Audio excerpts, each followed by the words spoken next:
bien trapo, ¿no? ¿Qué están haciendo, por Dios, para quemar el engancha ahí? Que no Porque agarra. tiene que salir harto humo. Pero Sí, ¿por qué tiene que tanto salir humo? harto humo. Lo que pasa es que viene Carlos Pinto un día con Jorge Hans. Y Carlos Pinto, siempre que ingresa a algún estudio de televisión o donde sea, hay que tener humo para que él ¿Es ingrese. que no tenemos dinero para eso? No tenemos dinero. Es que se la nos echó industria a está perder muy la complicada. máquina de que tiraba humo, entonces Sí. estamos a la antigua acá. ¿La ocuparon para la Teletón, parece? Sí, la dejaron allá, así que no podemos.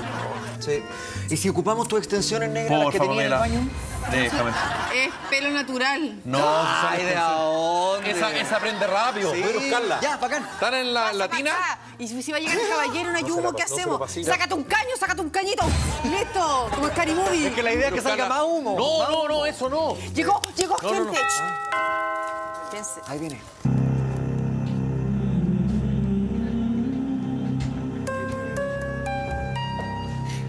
¿Qué es esto? No, en serio, ¿de qué se trata todo esto? Una broma. Carlos, yo pensé que era un cuento esto de que todo el mundo se congelaba cuando tú aparecías, pero es verdad. No sé, no hay creativo en este canal. Siempre lo mismo. O me ponen humo o se congelan. Pero siempre lo mismo. La verdad, esto me tiene cansado. Pero mira, para mí esto vale, no lo digas, nada. No. Pero Es Carlos, que- ya vinimos, ¿qué vamos a hacer? ¿Sabes qué? Démosle. Aprovechemos esta instancia, pues. Por supuesto. Siempre me quise dar un gusto. ¿Con quién? ¿Cuál es mi cámara? ¿Cuál es mi cámara? Esa. Muy bien. A esta hora de la noche, digo hasta ahora porque no tengo reloj, pero a esta hora de la noche doy por presentado La Noche es Nuestra. Ahora sí.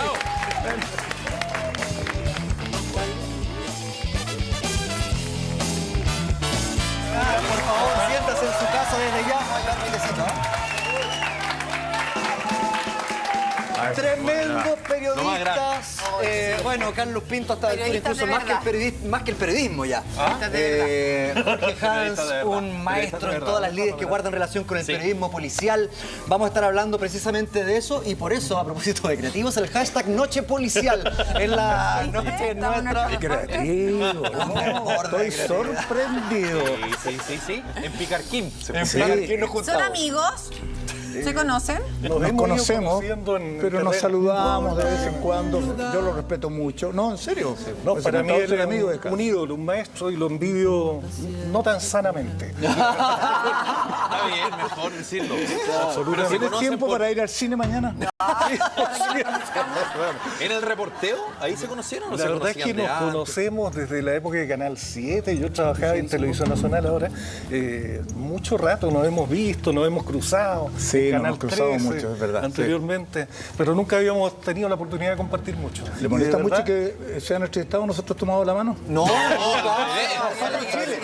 No, pero mucho mejor, así se nota cercanía entre ustedes. Están con un periodista que yo, ya que él me tira unas loas hacia mí, yo siempre he tenido mucho respeto por el trabajo, porque el trabajo que él hace es algo que yo siempre eludí mucho en la televisión, en mi trabajo como periodista, que era la profunda investigación. Yo soy mucho más, me quedo en la mitad de camino y el resto lo... esto fue La Noche.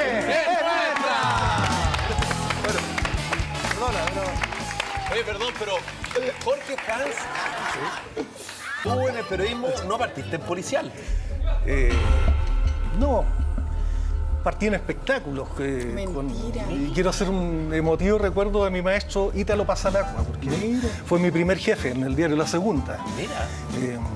Tampoco me gustaba demasiado el espectáculo, pero estaba recién empezando en esto del periodismo. Yo quería investigar, hacer cosas, y había una vacante, llegué a hacer la práctica. Y así caí a policial, a pesar mío, después haciendo lo mismo. Yo quería escribir, por eso digo que siento envidia de Carlos Pinto, porque él ha escrito libros, ha hecho historia con estos hechos que nosotros reporteamos muy a la pasada, muy en lo inmediato, lo contingente, pero que no seguimos después. Y yo encuentro muy loable lo que ha hecho Carlos, sobre todo esas hay algo que recreaciones. seguramente te ha detenido, porque las historias para hacer un libro, para poder contarlo, yo creo que tienes de sobra, Jorge. Me ha qué es lo que detenido te- la vida misma, el reporteo intenso, el día a día, día a porque día. siempre va ocurriendo un hecho nuevo y eso no te va dejando espacio. ¿Por qué no manda a prácticamente. alguien que escriba? Y después dice que usted, ¿sí o no? Se hace, ¿eh? Se hace Se algo. hace, pero por ética seguramente no lo admitiría, pero porque tiene capacidad para hacerlo, pero hay muchos que tú has leído el libro y en realidad no lo han hecho, lo ha hecho un partner. Sí, le contaste la historia, le invitaste un par de cafés largos y le contaste todo lo que hay que escribir, digo. De manera que, no te los voy a mencionar, pero hay muchos que no te imaginas que han hecho el libro sin haber escrito una línea. No, a mí me encantaría escribirlo yo, sobre todo porque creo que el periodismo policial tiene un trasfondo de una evolución incluso en el tema de la educación a través de los crímenes. Puede haber venganza, amenaza. Claro, finalmente se está descubriendo la cara de muchas veces de la delincuencia o de cosas terribles que tienen que ver con las esferas de poder. ¿No tuvieron miedo a eso? Yo no sé qué te ha pasado a ti, pero yo las mayores represalias o las mayores presiones siempre las tuve de parte de la autoridad más que del criminal mismo. Es decir, siempre hay un interés de la autoridad por no ocultar, pero sí bajarle el perfil a determinados hechos, a determinados fenómenos delictuales, como por ejemplo los portonazos. Siempre se dice que no son tan frecuentes, que no son tan violentos, que han ido disminuyendo y la verdad que están viento en popa. Y ese tipo de presiones sí llegan a los medios. ¿Y cuando no tanto de presiones, por ejemplo, directamente a ti o a tu jefe, que sé yo, lo llama el ministro del Interior, de pronto el se te general empieza director de alguna institución Uno policial? depende bastante de las instituciones de pronto para obtener información. Yo recuerdo una época que era muy entretenida en que teníamos la radio por donde se escuchaban todos los hechos policiales, la radio de Carabineros. Claro. Y llegábamos antes que Carabineros muchas veces, porque estábamos atentos con un vehículo para ir de inmediato al lugar. Y en un momento dado, el ministro de Interior, de cuyo nombre no me quiero acordar, prohibió el uso de esas radios e invirtió una cantidad inverosímil de plata en renovar las radios de Carabineros de modo que fueran imposibles de interceptar, de escuchar. Y no nos explicamos eso más que con un deseo de que la prensa no tuviera en su mano el filtro de qué noticias dar y cuáles no dar, sino que lo tuviera la autoridad. Y que ellos llamaran a pauta, qué sé yo, y hay 4 detenidos, en fin. Ocurrió tal y cual cosa y lo demás no tuviéramos mayor idea. Y se cumplió en parte ese objetivo, la verdad. Antes nosotros podíamos detectar fenómenos delictuales, anticiparnos a cuestiones que estaban ocurriendo, por ejemplo los asaltos bancarios, que en un momento fueron muy frecuentes, después pasamos a los robos de cajeros automáticos, y en fin, una cantidad de crímenes que teníamos acceso inmediato y después pasaban por un filtro. ¿Para escribir lo que quieran? No, yo creo que ni ustedes siquiera aquí pueden decir lo que quieran. Hay siempre un marco referencial que puede ser estético, ético, como quieran, o de contenido. Los periódicos con mayor razón, la televisión no está ajena a eso. Por cierto. De manera que siempre uno está tratando de estirar el elástico lo más allá posible dentro, valga la redundancia, las posibilidades. ¿Pero les pasó alguna vez que efectivamente fueran censurados? Es decir, ustedes tenían los antecedentes, tenían los testimonios para armar una historia importante y lo llamó el editor o el director, les dijo, ¿saben qué? No va. Yo tuve un caso entre manos que para mí fue muy importante y que se me ocurrió en una entrevista similar a esta, previo a la entrevista que yo ya tenía acordada y con todos los antecedentes, decir que era mi próximo caso, ¿no? Y ¿cuál caso era? mira, no te lo puedo contar porque voy a dar señales muy claras de quiénes incidieron en ese momento, pero era un caso muy importante. La verdad es que si fuera importante en este rato lo diría, si estuviera presente esa persona, no está. El asunto es que por haberlo dicho en televisión y haberlo expandido de buena forma, como la próxima semana vamos a tener esto, fui combinado a una conversación y por lo tanto se me instó a no hacer el caso. Ojo, si hubiese estado hecho habría sido distinto, porque uno lo termina y ve tú qué haces con él. Yo me retiro. Eso sería censura, literalmente. Lo que me sucedió fue que tienes algo hecho, comienzo, tengo la entrevista hecha, pero dejémosla ahí. Y eso significó abortar la idea y debí agachar la cabeza, así de simple. ¿Y si no hubieras agachado la cabeza, te echan? Claro, porque resulta que para hacer ese caso uso el medio que me está instando a no hacerlo. es difícil. Si fuera un particular lo podría haber hecho, pero me habrían cortado la cabeza o solo No me lo podrías haber cortado. publicado tampoco. No lo podría haber publicado, nada. Es No bien tenemos delicado libertad eso. en este país tampoco. Me imagino que durante los procesos de investigación hay que tratar de adoptar distintas personalidades para, 1, hablar con las autoridades, 2, hablar con testigos, 3, hablar a veces incluso con la misma víctima o el victimario. ¿Cómo se llega a establecer un nivel de confianza en el cual una persona, yo me acuerdo del programa en Mea Culpa, muchas veces los mismos victimarios terminaban contando incluso hablando más antecedentes que los que se habían entregado a la justicia en su momento? Claro, en ese caso, evidentemente, uno tiene un derecho que es conseguir una información muy fidedigna, y ahí también te encuentras tú, que antes hablaban de las amenazas que cuentan. Yo me sentí virtualmente amenazado, virtualmente amenazado por un gran, diría, ladrón de banco, que le tengo mucho respeto porque como persona me impresionó como era, y que tuvo la posibilidad de hacer un robo en 36 segundos, diría yo, a un banco, el Banco de Crédito e Inversiones, y que era sorprendente. Es importante decir que los ladrones de banco, entre otras categorías, en la cárcel son muy bien mirados, ¿no? Son tipos de respeto. Un ladrón de banco es un señor en ¿No la le cárcel. hacen nada? ¿No es como cualquier otro ladrón que llega a la cárcel? A nadie le hacen nada, yo diría, excepto a los tontitos que llaman ella, ¿no? Pero ¿cómo no uno escucha a veces que a los que son violadores los violan? Claro, pero eso es una categoría que hay que explicarla bien también. En el caso de esto, lo que sucede con los ladrones de banco, que como su finura, su manera de delinquir, hiere, entre comillas, al sistema, Claro. ¿no? A lo alto. De modo que ellos lo respetan mucho. Y esta persona, que al cual me logré yo ser muy, digamos, compinche con él, porque me pidió algo bien extraordinario. Me dijo, mira, te pido un favor, porque lo entrevisté en 2 ocasiones. Me dijo, mañana cuando vengan, ¿me puedes hacer un favor? ¿Puedes buscarme un balevista? Lo que quieras. Pero poco menos, claro. ¿Puedes buscarme un ¿Puedes balevista? cobrarme este documento? Pero en 36 segundos, ¿sí no? 36 Claro. segundos, Y me dijo, mira, ¿me podrías traer un sándwich de la fuente alemana? Mentira. Tal cual. Me dijo, yo bordeaba mi entorno después de que trabajaba y hacía mis cosas. Entonces, que les traigo unos sándwiches de la fuente alemana. Tenía buen gusto el hombre, sabía. Claro, decía. ¿Se lo llevó? ¿Ah? ¿Se lo llevó? Sí, pues le llevamos los sándwiches, se devoró un par ahí, agradecido enorme que... ¿Pero por qué te amenazó en definitiva? No, porque al final tuvimos que corregir una situación y yo le dije que él me contara eso y él me dijo, no te lo voy a contar. Y yo me conseguí ese material con investigaciones que tenían la filmación y ante su ausencia de ese detalle puse lo que él contó en la ocasión. Y no le pareció muy bien, evidentemente, pero yo cumplí con mi cometido. Y ahí me dijo, bueno, algún día nos vamos a encontrar. Me dijo así, bueno. En la fila de un barco. ¿Ya salió de la cárcel o está en la cárcel todavía? Yo creo que está libre. Yo le tengo un gran respeto, ¿verdad? Porque es una gran persona. Me merece todo mi respeto. Todo respeto. Y desde aquí te invito a un rico lomo. Te invito yo ahora esta vez directamente. Claro. Jorge, sucede. y a mí me pasa que en general tuvimos la oportunidad de trabajar juntos algunas semanas cuando reemplazaba a Martín en el Bienvenido.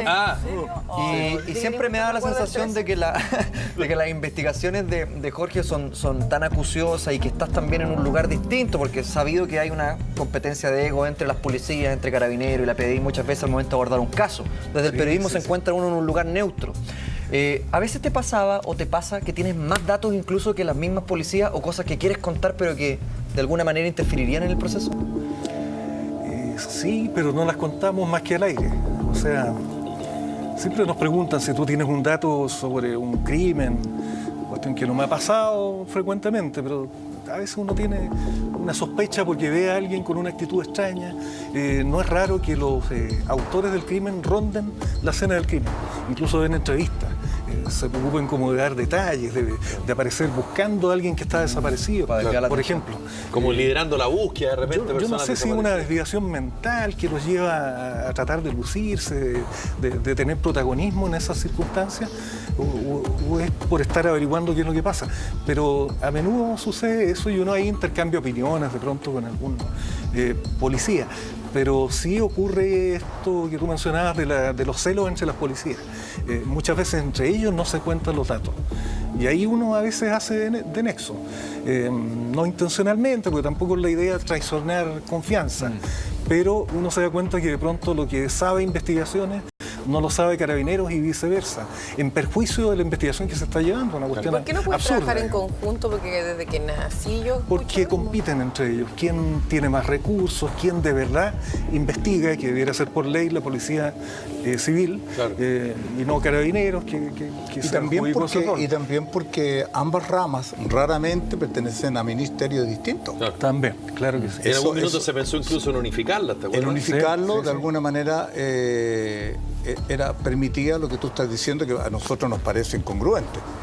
Que tenía una implicancia política además, porque iban a depender del Ministerio del Interior y tampoco era muy conveniente. Eso es lamentable, porque tú llegas a un lugar y si está Carabinero, de alguna u otra manera no quiere que entre investigaciones. Sí, po. De hecho, cuando te Y robaron al- en la casa, y al- de hecho, al muchas revés, veces claro. me dijeron, o llamas a PDI o Carabineros. Y debiera Ustedes- ser en conjunto. Yo no sé, voy a hablar de Estados Unidos, lo que veo en las películas. Están los uniformados y llega un tipo con un vestido de terno y corbata, Michael Douglas, y se acabó la mete cosa. entre medio y le respetan su, Y resuelve el su caso. grado y resuelve el caso. Además que sería- En poco tiempo. Sí, y luego se da con la mejor de las niñas. niñas que hay que hacer. Ay, la niña más linda. Comiéndose una dona en el auto mientras mira toda la... Todo eso acá no sucede. eso. Pero si no hubieran sido periodistas, ¿qué hubieran sido? Bailarines, cantantes, escritores. ¿Pero por qué se ríen? Sí, es ubicada. Sí, una linda profesión No, yo ser tengo cantante, bailarines. una afición por el baile que me ha ganado alguna fama. ¿Ves? Pero, ¿En serio? ¿Qué baila? Yo, cumbia, principalmente. ¡Cállate! Tienes que bailar. ¡Entre Canela con el grupo! No, yo básicamente bailaba con Tonka Tomisic. La verdad que desde que Ah, está diciendo que conmigo no ya va no a estoy bailar. con ella, tendría que ser Te una metiste excepción. en un enredo, te metiste en un enredo. No, yo no La bailo. Pamela es súper sensible en esas cosas. Sí. Pero tú no bailas. Sí, yo Pero bailo ¿cómo si salsa, ganaste merengue. un concurso de Gané en baile? este canal, pero estaba arreglado. Sí, que le dije al ejecutivo, si no Primera ganaba- noticia que tengo. No sigo. Primera Sí, noticia que tengo. ¿Pero qué hubieran sido? Bailarín, dijo. No, pero yo habría querido ser estudiante de Jorge teatro. Dance. Cuando yo empecé a Teatro. estudiar, claro, yo empecé a estudiar periodismo y la Escuela de Arte de la Comunicación, que estaba al frente de la Escuela de Periodismo de la Católica, estaba cerrada. Teatro y de malo. En la, El año 76 no había teatro como posibilidad de estudio por un problema. Señores, Claro. ¿para qué vamos a montar en...? No lo vieron como una carrera muy simpática en la época. La cerraron drásticamente. Estaba teatro, terminando qué Cristian Campo en esa época su carrera y yo estaba empezando periodismo. ¿Viste? ¿Y usted? Queremos invitar a los Yo- chiquillos... Yo en mi caso, digamos, siempre hice lo que siempre he querido realizar mis propias inquietudes y sueños, por decirlo de algún modo. Paralelo a todo lo del periodismo, evidentemente, yo soy, por sobre todo, director de cine. Es lo que estudié. Y he hecho esas dos carreras. O sea, cuando tú me preguntas eso, hoy día te digo, sí, he mezclado ambas cosas, ¿no? Y no te han acusado de acoso, además. ¡Ah! Cuestión, Afortunadamente, Es pro. Soportable. A pesar de trabajar Todo con bien. tantas actrices, todavía no, no, nunca, pero nunca. Queremos invitarlos a hacer un análisis y una revisión, una ayuda de memoria también en muchos casos de algunos de los casos, valga la redundancia, emblemáticos desde el punto de vista policial en nuestro país. Por ejemplo, el de los hermanos Rojos, el crimen de los hermanos Rojos, de estos niños en la época. Así que vamos a pasar a revisar ese primer caso ahora. ¿Se recuerdan de qué es lo que pasó? Fue un crimen que conmocionó mucho porque tenía que ver con el asesinato de una madre a uno de sus hijos, otro que quedó bastante malherido. ¿Qué recuerdan de lo que se conversaba en ese momento? Yo recuerdo ese caso, un hecho que se ha tocado poco, que yo creo que es el acento de ese caso, que son los celos. Los celos enfermizos que llevan a una peinadora de una peluquería, ¿verdad?, a a entender que su marido, que es músico y representante de estrellas incipientes, en un medio menor, finalmente le exacerba los celos a esta mujer y termina planeando un descalabro. Yo creo que ahí evidentemente es un tópico muy elevado para poder herir a los propios hijos y demostrarle a su esposo que nunca está en casa cuando debe estar. Él estaba precisamente con una bailarina en una ocasión, una bailarina que como flamenco o algo así, que él estaba adiestrando y llegaba muy tarde a casa y cansada de esos menesteres, de esa ausencia de este personaje, toma la decisión de castigar a sus hijos. Claro, en vez de castigarlo a él, castiga a sus hijos. Es que es lo mismo, ¿eh? Nosotros hemos visto desde el punto de vista de la psicopatología criminal que a menudo la mujer es muy drástica en cuanto a usar a los hijos para castigar al marido. Sienten de alguna forma, dicen los psicólogos, que los hijos son propiedad de ellas. Y es mucho más frecuente que mujeres asesinen a sus hijos que los hombres hagan lo propio. Lamentablemente. Esto comenzó, lo de los hermanos Rojos, con un aparente asalto a una casa. Claro. Los dos papás desesperados denunciaron que alguien había ingresado al domicilio, que había golpeado salvajemente al hermano mayor en un sillón en el living, y en el piso superior había hecho lo mismo con el hermano menor. Lamentablemente el hermano menor no sobrevivió, sí lo hizo con graves secuelas el hermano mayor, y la paradoja es que jamás la inculpaba. Janet Hernández, entiendo que era el nombre, jamás ha reconocido que ella cometió el crimen. Y de hecho logró de alguna forma convencer de eso a su hijo mayor, quien la visita en la cárcel, quien mantiene una relación relativamente normal de hijo, de madre e hijo, con la persona que casi... Y es un drama, disculpa, pero ya que estás tomando ese punto, es un drama porque ella creyó haber dado muerte a ambos. Así es. Y queda vivo el mayor y queda con una secuela de alguna deficiencia, de parálisis, no puede hablar, no puede decir nada, y es el padre el que lo cuida, y la policía mientras tanto investigando, y el hijo sabe que su madre era la que hizo eso, y no podía comunicárselo a la policía. Qué angustiante. Y llega la policía a su casa. Hace el tiempo después. ¿Lo hace, se supone que el tiempo después? Claro, lo que pasa es que la policía llega a su casa con fotografías de varias personas y le hace una pequeñita trampa al chico para mostrarle en esta fotografía de supuesto culpable, se le traspasa la foto de su madre. Y él ve la foto de su madre y hace, sí, ella es.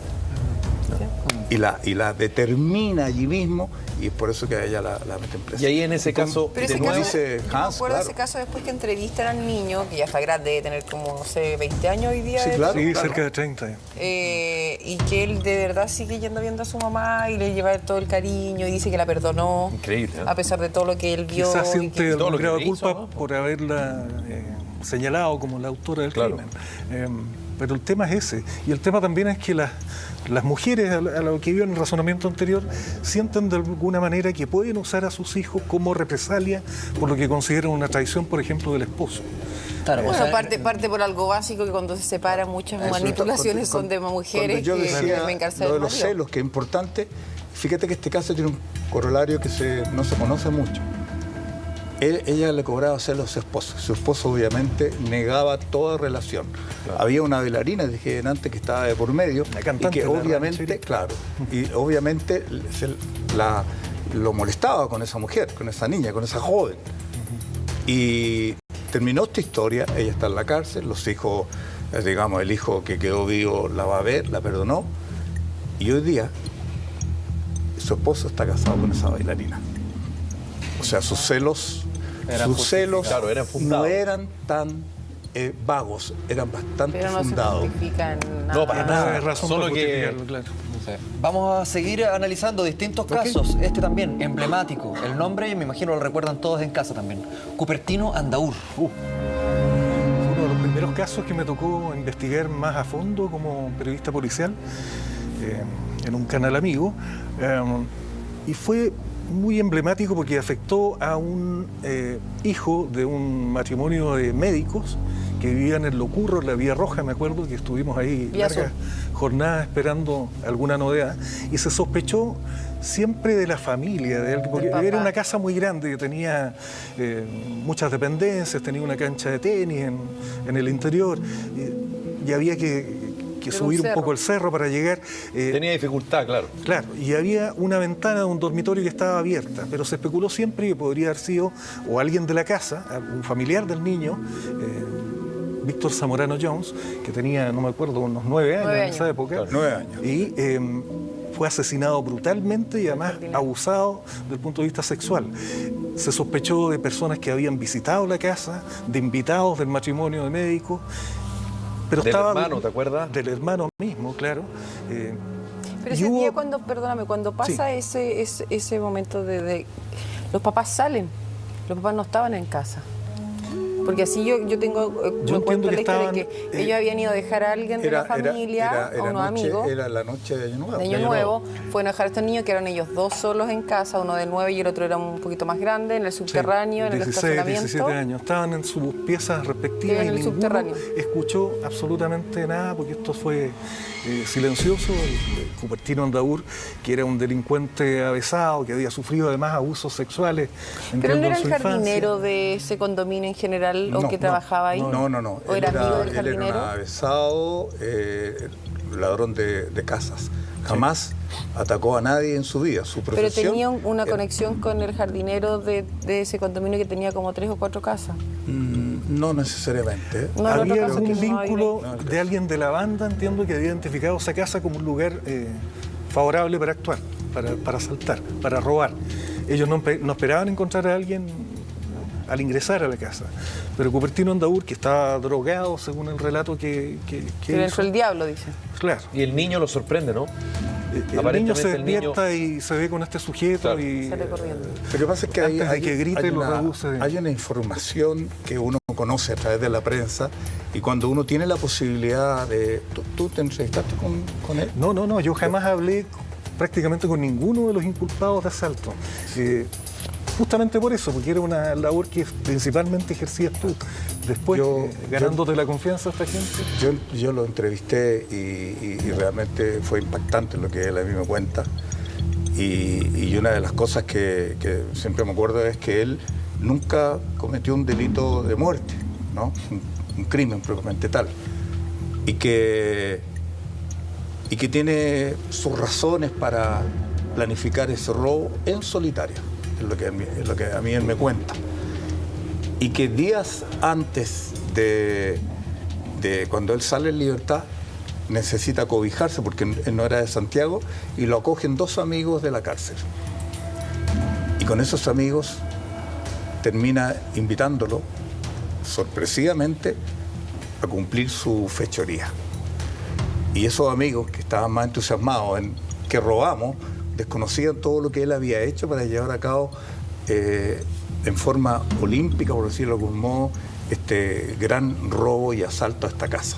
Una casa bastante grande que quedaba lejos del dormitorio principal y por lo tanto los ruidos no se escuchan. Viven 4 personas. ¿Qué te dijo? ¿Cómo justifica él? Porque yo entiendo que atacó con un destornillador al niño. Un hacha. Prácticamente Él lleva una pistola. Y después además abusó de él. Sí, él lleva una pistola. Todo eso, a ver, lo que él me cuenta a mí, que él es tomador de vino, que es bueno para tomar vino, y que al juntarse con estos amigos el día asignado para el ataque a esta casa, los amigos le dan cocaína. Y dice que esa mezcla, dijo, yo soy vinero, soy hombre mayor, soy canero, no me preocupo estas cosas, y me invitan cocaína. Estoy diciendo lo que él dice, ¿no? Obvio, yeah. Y esto para mí fue una mezcla brutal. Un brote psicótico. Me volvió loco y yo hice cosas que no debí, que nunca había hecho, y la historia así lo dice. Y se ve inmiscuido en algo que él plantea dudas. Dice, lo más probable es que haya sido yo quien hizo lo que hizo. Pero yo hay un momento que me borré. Me lo dice muy genuinamente, sabiendo que ya tenía el castigo. Pero disculpa, ¿él mata al niño y después lo viola? Sí. Sí. ¿Él dice que hizo eso? Sí. ¿Por qué no lo dice? Él no lo dice, él lo trata de eludir, pero todo indica que fue él. Tal como decías tú, Felipe, hay un instante que la prensa piensa en el hermano, porque dormían como en la misma habitación en abajo. la misma habitación. Ahí está el titular de la cuarta de la época. Ahí, claro, él cuenta. Él cuenta todo esto y dice que carga una pistola, que cuando va a cometer el delito, quiere ir a ver a los padres. Él conocía la casa. Hay algo que nunca supo la prensa. Él entró 3 veces a la casa.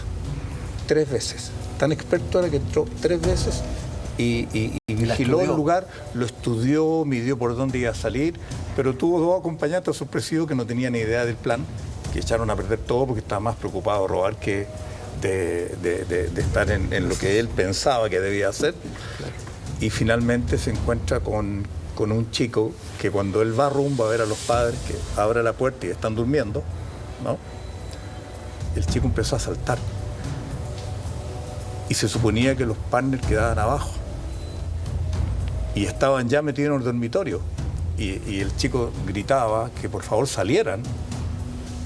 Y ahí él le tapa la boca y hace todo lo que él hace. Es terrible lo que él hace, evidentemente. Yo creo que ahí... yo hoy día lo cuento en algún grado de frialdad, pero fue muy emocionante escuchar ese relato porque... ¿Fue una entrevista de 7 horas esa, Carlos, o no? Yo me entrevisté con él en 2 oportunidades, 4 horas una vez y 3 veces, 3 horas paga después. ¿Pena ya. de cuántos años? Él fue condenado en principio a pena de muerte. Sí. Fue indultado. Y el presidente Frey lo indultó, que me parece bastante bien, digamos, porque yo no estoy de acuerdo con la pena de muerte. Creo que ¿No está de acuerdo? no estoy de acuerdo ¿Por qué con la no? pena de muerte. Porque mira, todo indica que, primero, la pena de muerte no es algo coercitivo para que alguien deje de hacer lo que piensa hacer. Y segundo, creo que hay un gran axioma en relación a esto, que siempre lo repito y cada vez me hace más sentido, es, ¿valdrá la pena matar a alguien para demostrarle a alguien que matar es malo? Vamos, si yo estoy con mi hijo y le digo, mira, matar es malo, le he inculcado un valor de la vida y luego ahorcamos a alguien para demostrarle a mi hijo que matar es malo. Creo que es una incongruencia absoluta y total. Tú reconociendo, sí, que si a tu hijo le pasara algo y tuvieras al responsable... Yo mato a al alguien. frente, Es que esa es la pregunta que nunca, no solo no puede tener respuesta, es que no pertenece. ¿Por qué mi hijo va a tener un privilegio de que se determine una ley por él o mi acción sea distinta? Por eso que las personas que estén comprometidas con esto no tienen opinión ninguna. Hay una ley que está hecha para el país, no para una persona. Por lo tanto, cada vez que se pregunta esto que tú me dices a mí, si fuera tu hijo y si tu hijo fuera esto, fuera homosexual, entonces estás de acuerdo con... No tiene nada que ver, las leyes son hechas para un país en el cual todos vivimos. Así te pasa a ti o a mí. De manera tal que yo, independiente que le haya pasado a un hijo, lo voy a sentir como padre y probablemente en ese caso yo me distancio. Pero la ley está hecha para un país, no para una persona con nombre y apellido. El tema es que la ley esté bien hecha, porque uno dice, Las buenas ¿cuánto es lo justo? ¿Son 20 años, 30 años, como se discutió alguna vez? Claro. Te puedo 40, como dice decir ahora. algo fehacientemente. Cualquiera de nosotros, y ahora sí hablo ya no país por nosotros, que probablemente no somos criminales, ¿no? Te puedo asegurar que 5 días en la cárcel es inolvidable para el resto de tu vida. Pero cuando le matan un hijo para ninguna mamá es inolvidable 5 días, no se va a olvidar nunca, toda la vida va a estar con el mismo... Primero hay una respuesta clara frente a eso. El hecho de que una persona esté más tiempo en la cárcel o menos tiempo en la cárcel va a reparar el daño hecho, ¿de acuerdo? Nunca. Por eso que la justicia, frente a un caso como que tú me planteas, no le va a dar 5 días. Le va a dar muchos años. Y es probablemente que le dé 15, 20 años. Lo que nunca debe faltar en esto es la humanidad. Todos podemos cometer un error. Aún el bandido más bandido. Y lo hemos visto en el Chacar de Nahuel Toro, en un momento determinado. Que comete el delito más atroz que se conozca. Y en el rato que está siendo condenado, lo valorizan, lo instruyen, le enseñan a leer y a escribir. Y cuando el tipo descubre lo que hizo, se siente tan culpable y que pide perdón a los familiares de lo que él hizo. En esa ocasión el presidente Alessandri Rodríguez determina que lo siente mucho, Pero ¿tú crees que un ladrón, un violador o estos mismos que están con pena de 30 o 40 años se rehabilitan en la cárcel durante tanto tiempo y salen a la casa después afuera y no va a pasar lo mismo en 20 años? No soy especialista en medicina, pero creo que hasta un violador podría rectificarse. Mira lo que te digo. Casi todos los doctores dicen que no. Eso en los casos de los pedófilos. Que dicen que no. En el caso de los pedófilos, que es una psicopatía, es imposible. Un pedófilo va a seguir teniendo un aprecio especial hacia los niños. Eso es imposible. Aunque tú lo saques a los 50, 60 años, le queda un rango donde él puede cometer el mismo delito, pero en el resto no. Yo creo que la posibilidad de rehabilitarse la tenemos todos. Aún el más malo. Sí, pero en Chile, en estas circunstancias de sistema carcelario, yo te diría que es casi nula. Claro. A ver, la escuela del delito. O sea, se violan entre ellos más encima. Claro, mira, lo que sucede es lo siguiente, que por ley, en nuestro país, la gendarmería no tiene como orden fundamental la rehabilitación. Mira lo que te estoy contando. Ellos están solo para cuidar que los reos no se escapen. Para controlar y que los reos no se escapen. No obstante, son los propios gendarmes que han hecho planes para que el ocio se convierta en un oficio. Entonces, hay escuelas. Porque trabajos básicos. Hay trabajos no tan básicos, hay empresas que se conectan con la cárcel y logran hacer trabajos muy importantes y concienzudos, que indica el manejo de un oficio. Son las únicas cosas que comprometen a una persona a entender que existe la posibilidad del reconocimiento del daño que se ha hecho y la posibilidad de enmendar tu camino. Cuando eso sucede, es fantástico, a pesar, como te digo, del daño que se hace. Entonces, el ejemplo claro del chacal de Nahuel Toro nos indica que una bestia, literalmente una bestia, que no tiene conciencia de lo que había hecho, o que si la tuvo, pudo cambiarla, es enseñado, es valorizado de una manera distinta y es transformado. Y cuando vemos a un ser transformado, es decir, ahora es de los nuestros, le cae el peso de la ley y tiene que morir fusilado en ese caso. Sí.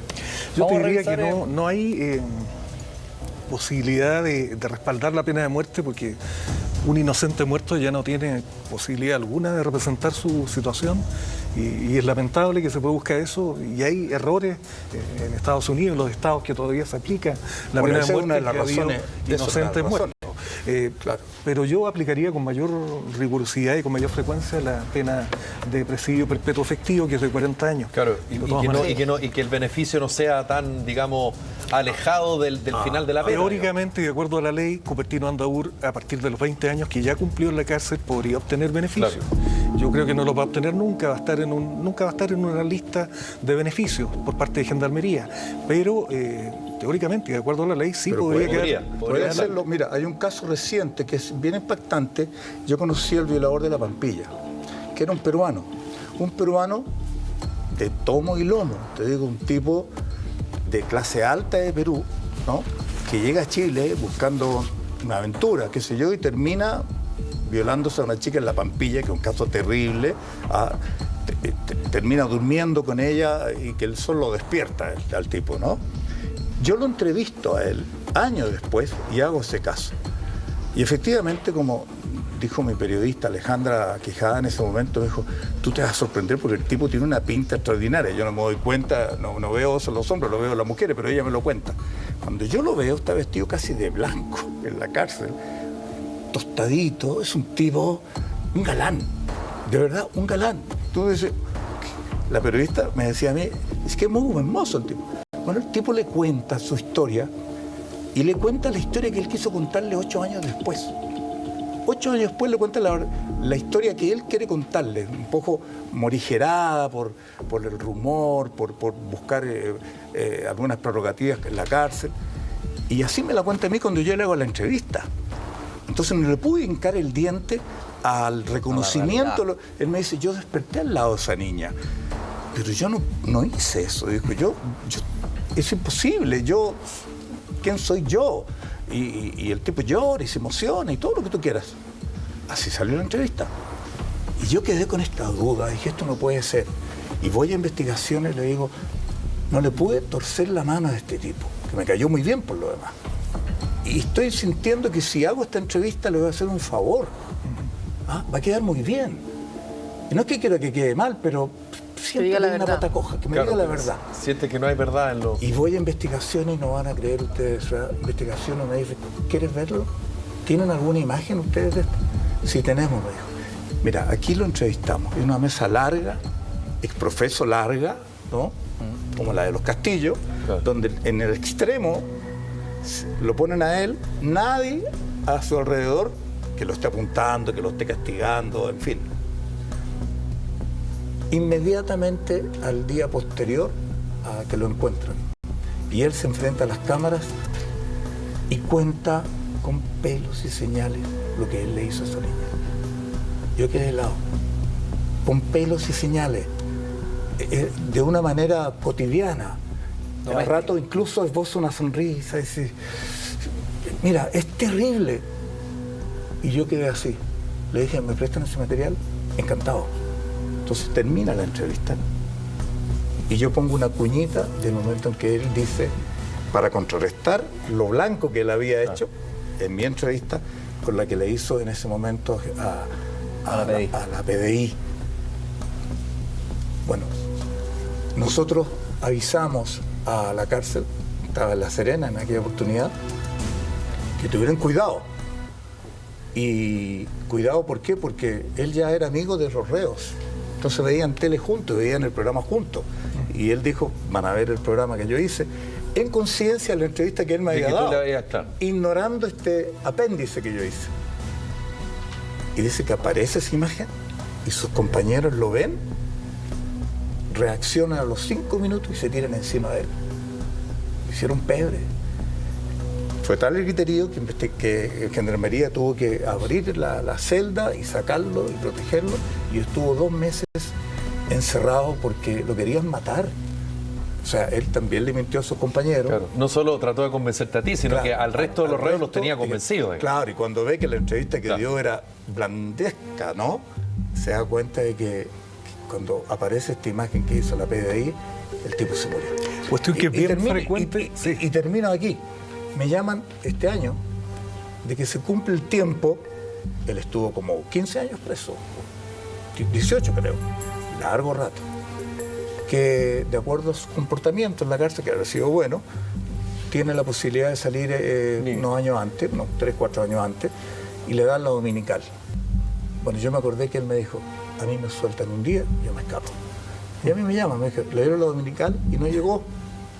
Inmediatamente, está en Perú hoy día, gozando de libertad total y absoluta. Bueno, alguien podrá decir, el tipo estafó a la justicia. No, salió 2 años antes. Yo creo que el tipo la pagó bastante caro y estoy seguro que ese tipo nunca más va a hacer algo parecido. Yo les propongo revisar también otro caso, que es el de María del Pilar Pérez, más conocida policialmente, coloquialmente como la Quintrala. Sin embargo, antes de eso, permítanme unos segundos, que yo estoy aquí sumamente ocupado en algo. ¿Qué haces? ¿Qué estás haciendo? Lo que pasa es que estoy escribiendo mi tip de cocina que hago siempre yo con Super Cerdo. Ay, ¿dónde? Es muy fácil. Acá, ingresa tus datos en supercerdo.cl/descubridores y cuéntanos tu mejor tip a la hora de preparar tu corte favorito de cerdo. Si ganas, puedes cocinar junto a un importante chef. Además, estarás participando por 100 luquitas en productos Super Cerdo. Super Cerdo, descubre algo sabroso cada día. Super Cerdo desde el día 1 en la noche nuestra. Muchas gracias.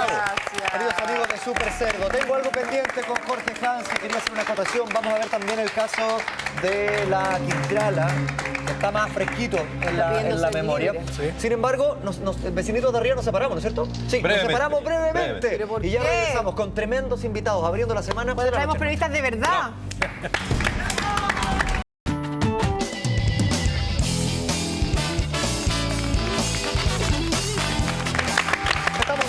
En la noche nuestra vamos a seguir revisando casos emblemáticos desde el punto de vista policial de la Crónica Roja. Nos queda el de la Quintrala. ¿Escuchaste? ¿Pero qué es un lobo? ¿Pero cómo hace un lobo en la ciudad? Debe haber luna llena. Ay, chiquillo, que está muy buena la película. Estoy viéndola aquí, es que está demasiado buena. Oye, y aparte que estoy ocupando los gigas de Entel y anda increíble. Estoy El seca. sustito negra que nos hiciste pasar. Desde que tienes Entel nadie te despega del celular, así que aprovecha tú también como la negra los planes adicionales por solo de 1.995 pesos, con gigas libres en redes sociales, música y 40 gigas para lo que quieras, contratando un plan de 21.990 pesos. Entel, tus posibilidades son infinitas. Voy a poner pausa. porque viene Oye, muy qué buena. real la película. Poner pausa. Por la pausa. ¿Y vas a aclarar algo? Vamos a ¿Ibas pasar al decir algo caso tú? de la Quintrala. Jorge, tú lo seguiste de cerca. Sí, claro. Entonces yo quería hacer un nexo con los casos anteriores porque tanto en la Quintrala como en el caso de los hermanos Rojos, como en Cupertino Andaúl, se da la situación de sujetos que tienen una capacidad de seducción y de convencimiento respecto a la gente que los rodea. Son psicópatas, definitivamente. Entonces son capaces de abstraerse del dolor que provocan y al mismo tiempo de convencer al resto de que ellos no cometieron ese crimen.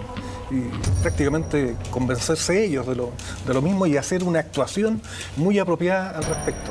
Es lo que se supone que pasó con María del Pilar Pérez, cuyo caso empezó, recordemos, con el asesinato de Diego Smith-Hebel, el economista que era novio de una sobrina de María del Pilar Pérez, que estaba llegando a la casa cuando el presunto sicario contratado por María del Pilar Pérez para asesinar, se supone que por razones económicas, a toda la familia y quedarse ella con todas las propiedades que eran de su papá, contrató a este sujeto para que asesinara a toda la gente que hubiera dentro de la casa. Pero se topa con Diego Smith-Hebel, él oportunamente cierra una puerta que comunicaba con el interior de la vivienda y se enfrenta a este sujeto que portaba un arma de fuego. Con esa arma de fuego él logra herir a Diego, el economista, lo hiere mortalmente. Su novia ve a través de un visor que tenía la puerta lo que está ocurriendo en el exterior, grita pidiendo auxilio, pero ya es tarde. Y en definitiva, un tiempo después se revela que no solo María del Pilar Pérez había contratado a este sujeto para matar a la familia, sino que ya había cometido un crimen similar por encargo respecto de su ex esposo y de su pareja homosexual. Yo no sé si tú, Carlos, reconstruiste la historia en algún minuto, o es un tema pendiente que tienes todavía. La he reconstruido porque tengo la intención de entrevistarla. Ya.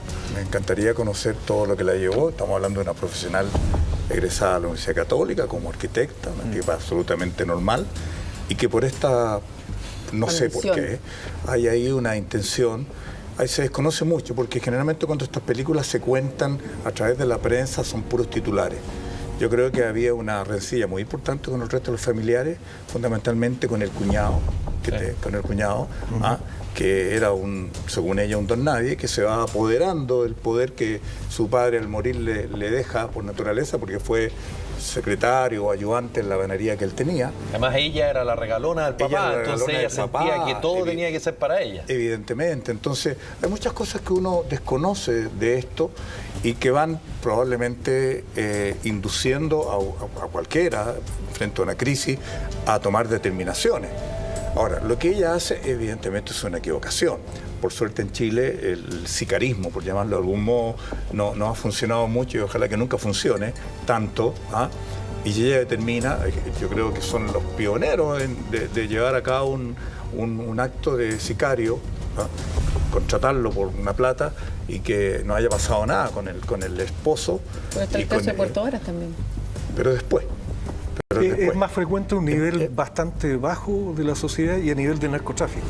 Claro, y acá pasa por lo tanto inadvertido, pero a este nivel... A este nivel es distinto. Claro. Entonces ella está cumpliendo esto, pero yo creo que mira, en cualquiera de nosotros, como decíamos, cuando estamos con sangre caliente, lo que sucede es siempre anormal.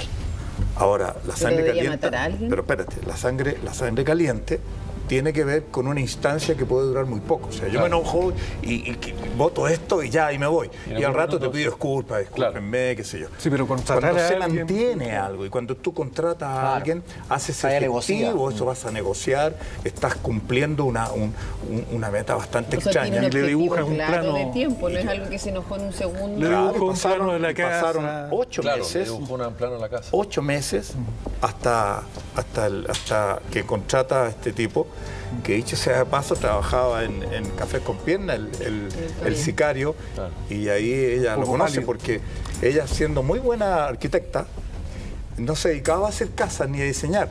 Ella se especializó en reparaciones y reparaba café con ser y todas esas cosas, le daba un look muy especial a esos lugares y de ahí conoce al sicario. ¿Cuántos años le dieron a ella? Porque está apelando ahora para una libertad. Ella tiene bastantes años. Está apelando, lo que está apelando lo que está queriendo ella es transformar, reabrir el caso y transformarlo para que tenga una nueva condena. Ella aspira a que el primer homicidio, es decir, el de su esposo, no se lo vincule a ella directamente, porque 40 años tiene ella. Sí, tiene prisión perpetua efectiva, pero es principalmente por el tema del parricidio, es decir, por el homicidio de su esposo. Y ella aspira de alguna manera a desvincularse de eso, aduciendo que no contrató ella al sicario, o al mismo sicario al menos, para cometer ese crimen.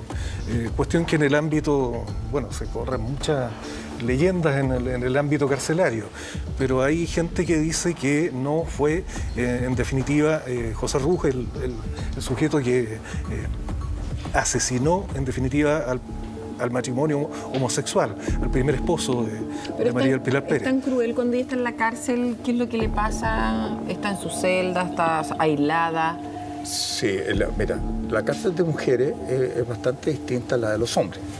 Creo que hay algo de cotidianidad, hay lugares más amplios, son como una cantidad de lugares, de casitas más grandes, otras más chicas, otras celdas propiamente tal, pero entre las mujeres hay un comportamiento distinto. Tú vas ahí y probablemente si llega la hora de 11, por decirlo de algún modo, te van a invitar al comedor y te van a dar pancito que han hecho ellas mismas. Curiosamente, ella toma 11 con Janet Hernández, la madre de los hermanos Rojas. Exactamente, es una de las amigas que tiene.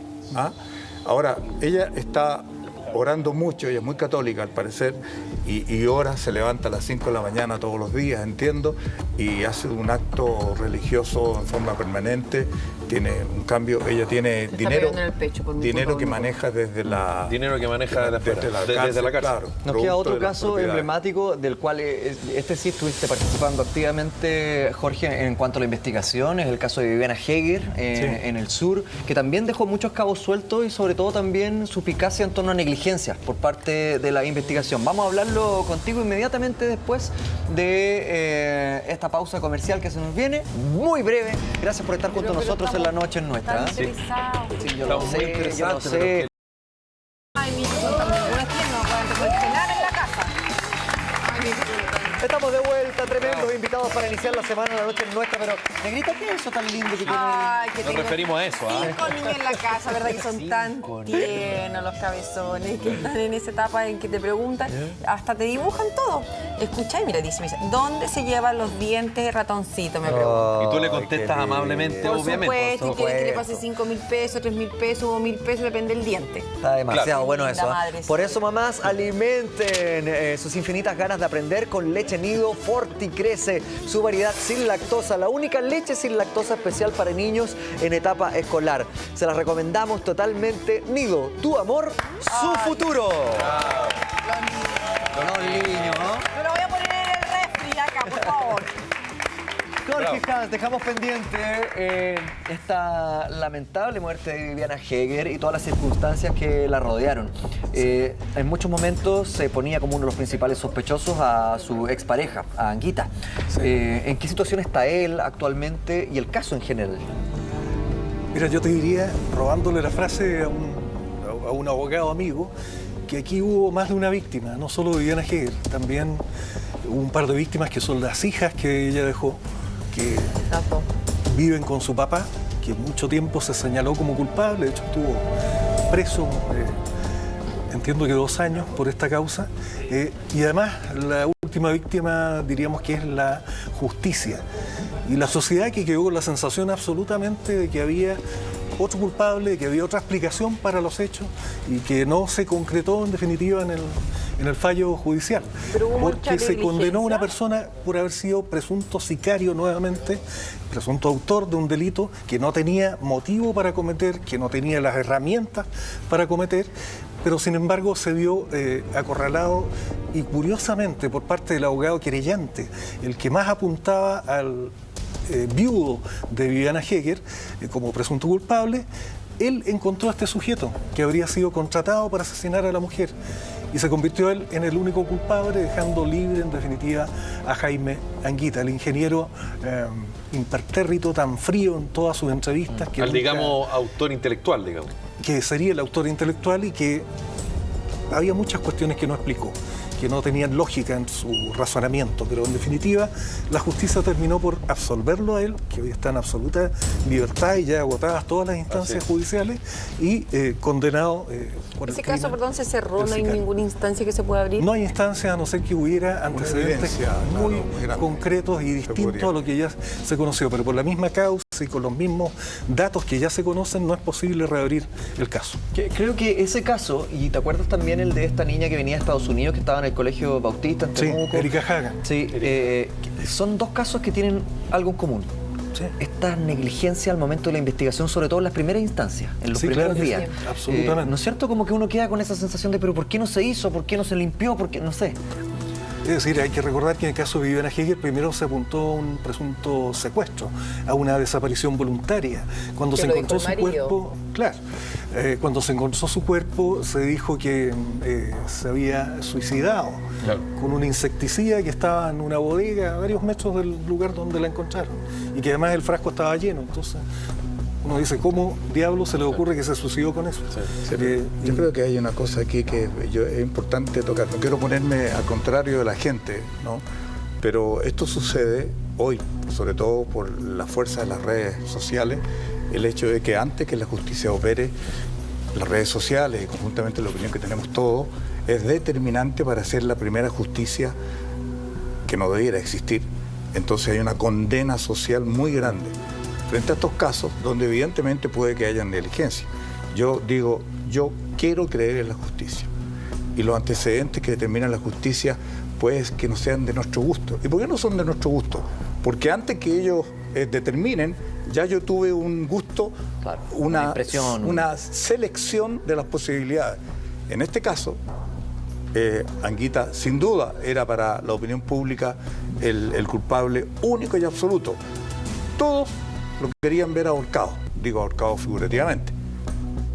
Y como no fue así, entonces la justicia es la que cometió el problema. Hubo un montón de cosas que fueron negligentes. Mira, las hubo, durante pero 40, 50 días. Lo que tienes que entender es que cuando puede que falten causas, puede que haya negligencia, puede todo eso, pero los elementos que tiene la justicia son los que determinan la condena. Y si lo dejaron libre, yo no quiero pensar que nuestra justicia, mi justicia comete ese horror porque quiere decir que sería un caos del país. Y no lo es. Yo siento que la condena social previa a la condena real es la que determina que nosotros tengamos siempre que sentirnos satisfechos en la medida que se haga y se determine lo que nosotros pensamos. Voy a hacer la última interrupción porque se vienen muchos más temas que queremos conversar con tremendos invitados. Sin embargo, nos vamos a la última pausa comercial de la noche y ya volvemos con la... ¡Bravo! Voy a callar o no voy a decir nada.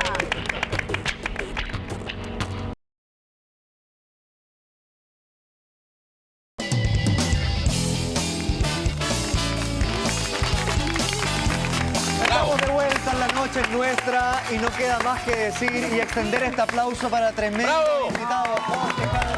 ¡Bravo! Carlos Pinto es de esos programas en que se nos hace cortito el tiempo, que ojalá durara más. Hay otro que nos sobra tiempo en esto, son los que nos faltan. Sí, bueno, qué bueno. ¿Cómo no? Sí.